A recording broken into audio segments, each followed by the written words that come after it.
All right, so I figured that this was a good topic for me to make a video about since everybody's been chatting about this Young Thug interview. We are currently at a little over 1 million views on the No Jumper channel, and I definitely feel like this is probably one of the best interviews I've gotten in a while. I'm not saying that it's actually the best interview, but just the fact that I actually got it and how it happened and everything seems pretty interesting. And I wanted to comment a little bit about the circumstances surrounding this interview for anybody who's interested in a little bit of a behind the scenes look.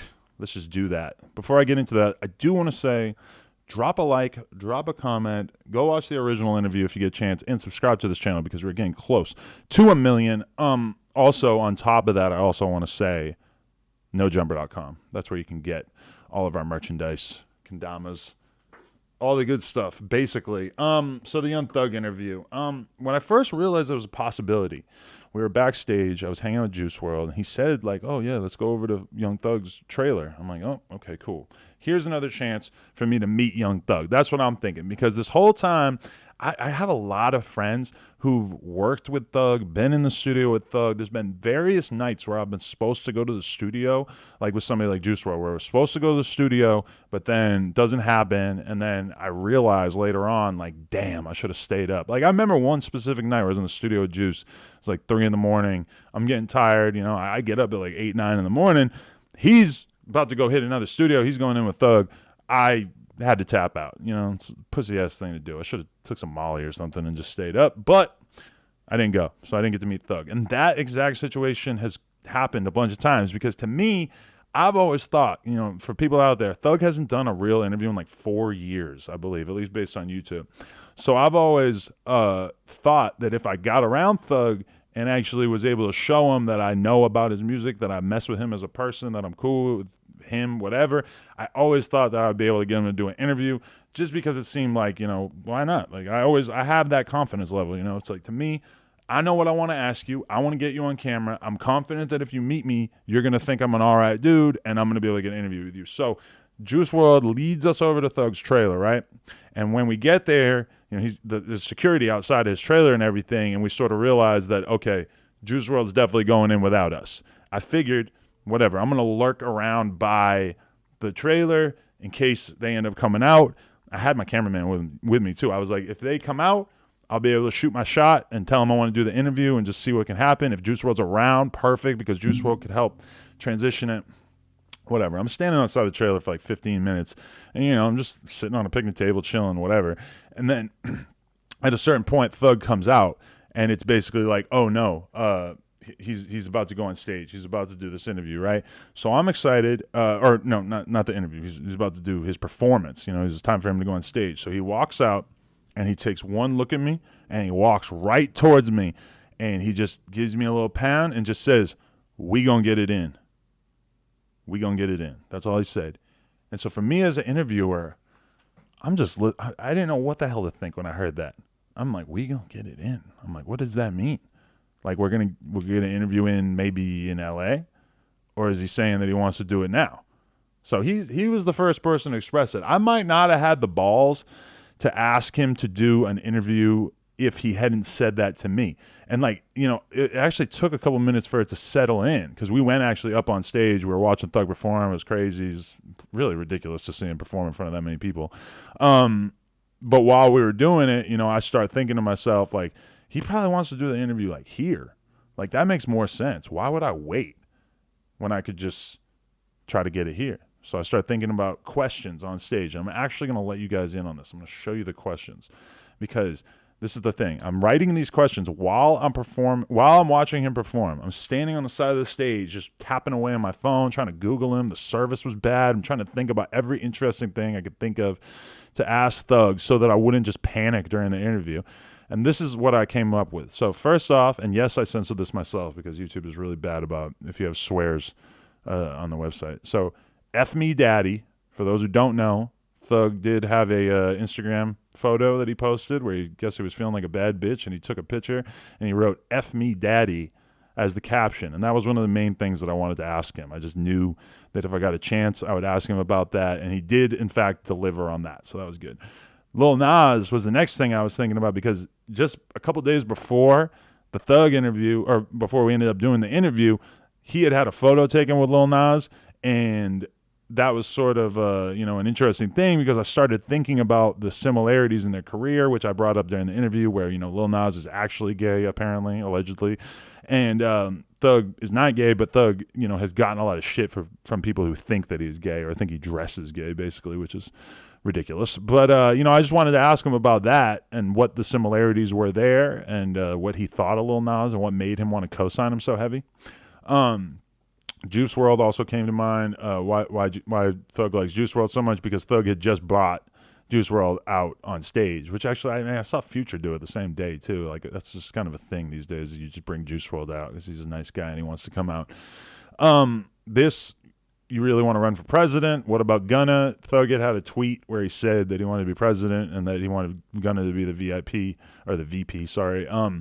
So I figured that was an obvious question to ask. The London, obviously the song with Travis Scott and J. Cole, that's been huge.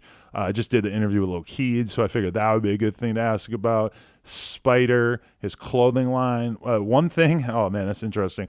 One thing that people don't realize is that I think the day before this interview, or like 2 days before that, I had been out and about in London, and we saw, or somebody had hit us up and told us like, yo, Young Thug's pop-up thing for his clothing line is down the street. Do you guys want to come? We could probably get you in back. So I'm thinking right there, I'm like, oh shit, if I go there, maybe I can get into the backstage area and be able to talk to Thug. That's one of the good parts about being in Europe, if you're somebody like me who is a professional interviewer / clout chaser, is that if you can get around a rapper when you're overseas, there's like way less people to be trying to get through to them. You know what I'm saying? Like Young Thug in LA or Atlanta, if I was backstage at a show, it's going to be really hard to get to him because there's so many clout chasers and so many different rappers and people that are going to be vying for his time, different media outlets that are going to be trying to get some time in, whatever.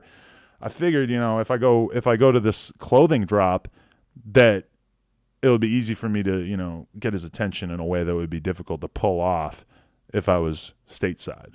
Now, that being said, we went to the drop, and somebody was supposed to like just bring me in back to say hi or whatever, but then he got like the bright idea of like, oh, I should ask first. So this guy, he doesn't ask Thug or anything. He goes to like this girl on Thug's team and he says, oh, is it okay if Adam from No Jumper comes in? And she, it's kind of like her job to do what she thinks he's going to want her to do. So she says like, oh no, he's not trying to do an interview or whatever. I wasn't trying to get an interview right then. I was just trying to get in front of him, say hi, say what's up, throw the idea out there. But unfortunately, this is an example of how you need to, in most cases, not always, but if you want to get an interview, it's way better to go straight to the source and ask the artist, because all of those different people on that person's team, they're all basically just there to say no and to act as a filter for stuff. Like literally the day and so that just didn't happen. We hung out for a second. We like looked at the clothes, whatever. They gave me some clothes. Like I have a couple of pieces from Spider, which I did not actually ask about. For the record, I forgot to ask about that. I don't even think I looked at my notes once during the conversation. I might have looked like once or twice, but yeah, that just wasn't going to happen. The team shut it down. And even on the day of Wireless, to be honest, I asked his manager and I asked this dude Strick, who's on his team, and Strick told me like, oh yeah, he's like, you should have probably tried to get the interview before the performance. I feel like he's too tired now. And the manager just acted like it wasn't going to happen, but they didn't really know. They didn't know that he actually was down. It just took me going to the source. These are the other things that I did ask about Taylor Swift. A lot of people thought it was crazy that I asked about Taylor Swift. And I guess in retrospect, I was 0% surprised that he didn't know about Taylor Swift and her whole, controversy with her label and who owns her catalog and everything like that, which I guess is not surprising. Thug seems like he's kind of in his own world and everything. But I did feel like it would be a good question to ask, just because Thug notoriously has been involved with a lot of different contracts. Like early on in his career, he was signed to like a bunch of different people, and it was not a good situation. So I figured that was a good opportunity to ask him about that kind of stuff, which is what I ended up asking about because he didn't really know about the Taylor Swift thing. Do you mess with the UK? That was just a general thing. I figured I want to get his thoughts about everything out here. Which the epic soundbite that I got out of that was just him saying how much he loves Nando's and that all he eats is Nando's. Slat taking over the world. I wanted to ask about, and I forgot to ask about that one. Slat, slime, all that stuff. I mean, people have been saying slime in the rap world for like at least 10 years, but slat is kind of like a new thing that everybody says. I wanted to ask him about that one white kid with the slat tattoo. I'm pretty sure if I Google white kid slat tattoo, I'm pretty sure. No, didn't come up right away, at least not on Yahoo. I don't know why Yahoo is my default browser right now. Either way, no slats. But I wanted to ask about that because that's like one of the more popular like slang terms that doesn't really mean anything, that everybody just says even though they don't know what it means. So I forgot to ask about that. And then the last one that I was going to write was, do you still fuck with Duke? Because Duke, as you guys know, he used to have non-stop songs with Thug. Like Thug and Duke used to be together all the time. I have no idea if they still mess with each other, but there's been like weird stuff with Duke, like people throwing dirt on his name, whatever. I don't know how serious it is, but I did just want to ask Thug because I figured that he's like so real and so raw that he might just say anything. So I figured, why not? If I get the chance, maybe I'll just ask him about his homie Duke that we haven't seen him with in a minute, or we probably do see him. I don't know. But yeah, I didn't get a chance to ask that one. Now, that being said, here's the situation where I really dropped the ball, in my opinion. I should have thought about the fact that asking Thug about Lil Wayne would be really, really good. But here's the thing. It's tough to bring up Lil Wayne because, that's obviously the rapper that Thug has like looked up to more in his career than anybody else. But then also on top of that, there's all this beef shit, like where basically, Thug was accused of basically hiring somebody to shoot up Wayne's tour bus. Now, that's a complicated thing to ask about. You can't really just ask about a open criminal case, or I don't know the situation with that case. You can't ask about that stuff in general because it's kind of weird, especially with somebody like Thug, where you're just doing this cool, chill interview backstage where you don't really want to ask the craziest thing you could possibly imagine. But then Thug opened the conversation up because he mentioned Wayne a bunch of times. So you know what I should have said? As soon as he started comparing rappers to Wayne, this is how I could have asked about that situation without actually asking about that situation. I could have said, so you mentioned Wayne. What do you think of Wayne's last album? And is it hard for you to be a fan of Wayne still, given that you guys have had tension? You see the way I just phrased that? It's not, I didn't specifically ask about the fact that he's been accused of, some kind of violent conflict with Wayne. I didn't specifically ask about it. But it's like it would be kind of hard for him to answer that question without giving you a bit of information, a bit of context around however he feels about Wayne. And I think that would have been such a good way for me to find out how he feels about Wayne, at least publicly facing. Whoa, my chair just, okay. That would have been a good way for me to figure out how he felt about Wayne without actually asking about any kind of street stuff, Like if I could have just got that, if I had remembered to say that, if I had thought to say that on my toes, then I could have had a really, really fascinating little chunk for everybody to listen to right there. But that being said, I'm pretty happy with how the interview went. I mean, the sound wasn't great, but we did the subtitles, and as a result, I heard almost no bitching about the sound. So note to self, if I ever mess up subtitles or if I ever mess up the audio again, throw in the subtitles, boom, you're good. That being said, one of the funny things, I saw some guy got like 3,000 retweets at just pointing out that Future didn't say hi to me. I mean, picture that from my situation. Like, I'm in back doing this interview. All of a sudden, there's somebody at the door, and it's kind of weird. They're just like opening the door. Like, all my filmers and shit were standing in front of the door. So it was like kind of hard for Future to get in. but like, then they moved, and then like the door opens, and I'm sort of like just looking at the door thinking like, oh god damn it, who's interrupting my interview, like this better be important. Or I'm thinking it's going to be the manager, and that they're going to be like, oh, you got to do this, you got to go, and that was just the end of the interview. So I'm looking up like in anticipation, and then all of a sudden it's like, Future walks in. I mean, I'm already talking to Thug. I'm not going to say Future is like a bigger deal to me than Thug. I would say, honestly, they're like neck and neck in terms of like just me being a fan. Like, those are two rappers that I'll listen to everything they ever put out, and I'll probably listen to everything they continue to put out, at least until the point where it stops being interesting, which hopefully doesn't happen anytime soon. But yeah, like just looking up and seeing Future and just being unable to hide the fact that I'm just in awe. Crazy. And then also, Thug stands up to say hi to Future. So what do? I stand up too. It's like, this is God just walked in the room. You got to stand up, right? Future didn't say hi to me, which I mean, I wasn't surprised because number one, he's got these crazy sunglasses on, so you can't make eye contact with him or anything. And then number two, it's like, like a lot of people, like that tweet that got 3,000 retweets. It said like, Future not saying hi to Adam 22, and like that's what they're excited about. I'm not sitting there assuming that Future's going to know who I am. I don't know if he does. I don't know if he doesn't. I'm just saying that I'm not operating from a perspective where I assume that Future's going to know who I am, or that he's going to care when he walks in and sees me. He was walking into the room to see Thug. I'm not expecting Future to be like, oh, Adam 22 from No Jumper. Nice to meet you. How you doing? Yeah, love your content. No, I mean, that would be cool if he did do that. But I mean, you're Future. Like, Future's the biggest deal in the world, damn near. So I was 0% surprised they didn't say hi to me. Like, I actually didn't think that people were going to, it didn't occur to me that anybody was going to say anything about that like that when they saw the video, just because that's not what I was expecting. But yeah, once I mean, it makes sense though. I admit it's hilarious, just because it's Future, it's me, it's Thug in a room. Like that's weird. That's two absolute hip hop legends, and then Adam 22 from No Jumper. So that's kind of it was amusing to me.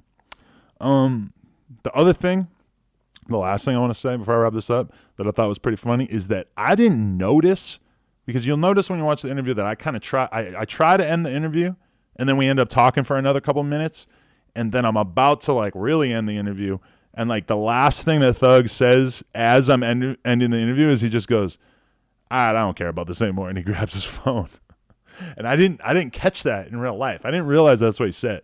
But then when I was watching it, when I was double checking the subtitles, I was just like, oh my God, that's really what he said. Which I mean, I respect that. I appreciate that, because I mean, if you're a Young Thug and you get to call the shots on what you're doing at any given time, and you're doing an interview and you never do interviews, and all of a sudden you just did an interview for 20 minutes and you're just kind of over it, I mean, yeah, that's what you get to do. You get to just sort of bail out. That being said, I'm interested to see what it's like when I see Thug again, because I'm wondering, I feel like the reason why he doesn't do interviews is largely because of what happened with this interview. I asked him about Lil Nas, and he just cracks it open and just basically like says that he doesn't think Lil Nas should have come out of the closet. But then, he contextualizes the answer so that you can basically understand what he's really trying to say. He's not saying anything homophobic. He's not saying like, oh, gay people shouldn't come out of the closet. He was just saying like, oh man, like Lil Nas shouldn't have done that because now he's going to have so much crap to deal with, which I think that's like a fair opinion. It's not like Thug was saying he doesn't like the fact that Lil Nas is gay or whatever. He's just saying that, he's complicating his life, making his life a little bit more complicated by saying that. And like, the fact that all these media outlets just take that little chunk and just hype it up. I mean, that's why somebody like Thug, who speaks so genuinely and just says exactly whatever he wants to say at any given time, that's why he probably doesn't like doing interviews, is because, not only does he have this weird-ass kid with Lisa Simpson on his face talking to him, but he also has to deal with the fact that if he says anything even slightly out of the ordinary, then all these media outlets are going to take it and just spin, and turn it into whatever. But I guess really the reason why it's gone so viral probably largely has to do with the fact that he said that thing about Lil Nas. I mean, obviously it was going to go viral no matter what, but that one quote was just like the perfect thing for every media outlet to dig in on. And if it wasn't that, it would have been him saying that he'd be a better president than Kanye, because I feel like that was the other main exciting thing that he said that I could have seen being good clickbait. So yeah, there's my review. I've never really done a review of an interview before, but I figure, why not? And also this piece of content right here is basically as long as the interview itself. So doubling up. Anybody, if you got any questions, drop them down below, smash the like, etc. NoJumper.com if you want to get some merch, support us. We don't make no money off of ads, but that could help. Appreciate y'all. Bang.